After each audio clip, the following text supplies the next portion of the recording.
It's Friday then. It's Saturday, Sunday. What? It's Friday then. Saturday, Sunday. What? Yeah, it's okay. What's up? This is Jeff. Welcome to Jeff's podcast. Today, we're talking about Love After World Domination. It is a Super Sentai themed romantic comedy animated series that streams on Crunchyroll for the spring 2022 anime season, where the anime premiered in April 2022.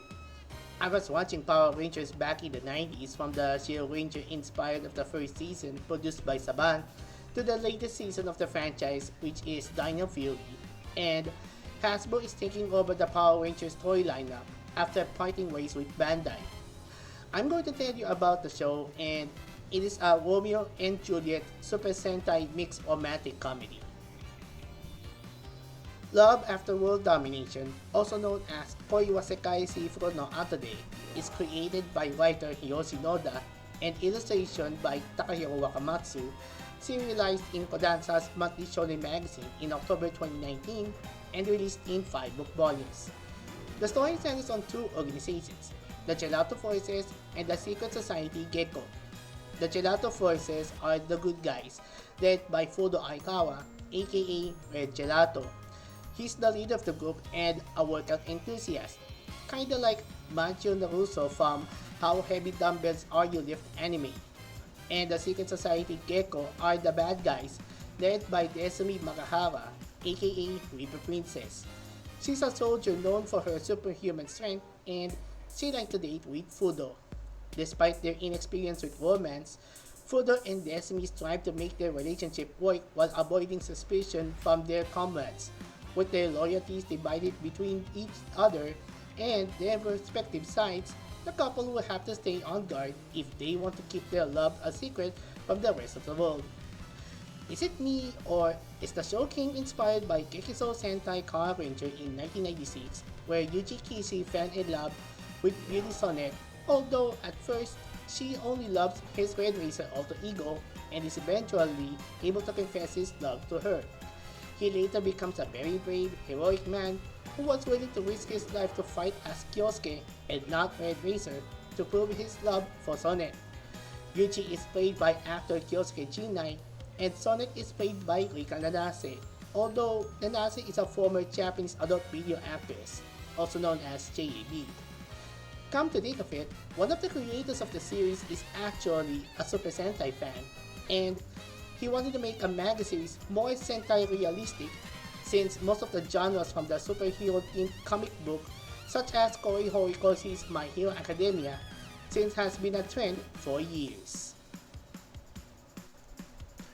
The show provides problems, new characters, all the stuff you need for a good story, and pulls it off in a really fun way. The art is nice, but I don't remember seeing any drops in quality, and the character designs were cool. The sound was full of different background music that really set the mood of the scenes, and I think it was pretty good. The voice of the narrator looks familiar, and the voice sounds like voice actor Fumihiko Tachiki, who is known for narrating Kamen Rider movies, and the use of Gaia memory from Toei's Kamen Rider W, and the sequel Futo Pai, and actress Natsuko Momotsuki. For those who are familiar, she is from Masin Sentai Kira Major, where she played Yodona in 2020, and she's a professional cosplayer and a licensed practical nurse. I didn't realize that she can do cosplay, and after her Super Sentai role, she is making her first voice acting role in an anime. Most of the actors from Super Sentai decided to move to voice acting after the Super Sentai project has been finished. Orange Range posted a blog on when Super Sentai actors end up voice acting, and most of the actors are turned from Super Sentai to voice acting, such as voice actor Joji Nagata, who is notable for the role of Great Professor Bias from Jojo Sentai Live Man in 1988, to Kirei Kotomine from Type Moon's Fate franchise, including Fate Stay Night and Fate Zero, and Tsutomu Isobe, who is notable for the role of Wolsard from Baho Sentai Machi-Ranger in 2005, to Aeolia Shenberg from Sunrise, now Bandai Namco Pictures Mobile Suit Gundam 00, and Mao Ichimichi, also known as Mao, who is notable for the role of Luca Milfi, aka Gokai Yellow, and Junya Ikeda, who is also notable for the role of Guy Ikari, aka Gokai Silver, from Kaizoku Sentai Gokaiger in 2011 to Bandai and Risk Digimon Adventure 5. Don't forget, Arisa Komiya, she played the role of Yoko Usami in Tokomei Sentai Go Busters in 2012 to Daya Kurosawa as a member of Aqua in Love Live Sunshine. Love After World Domination utilizes its side characters with a given purpose. The side characters are a bit generic, but heavily contribute to the overall development of the story. The show had some outstanding main character chemistry and effective side characters, which makes this a very worthwhile experience.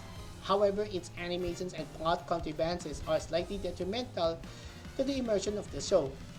It is definitely one of the better shows of the season that has a decent following and ample amounts of romantic comedy that would you get as slapping slippers on the floor and saying emotional damage.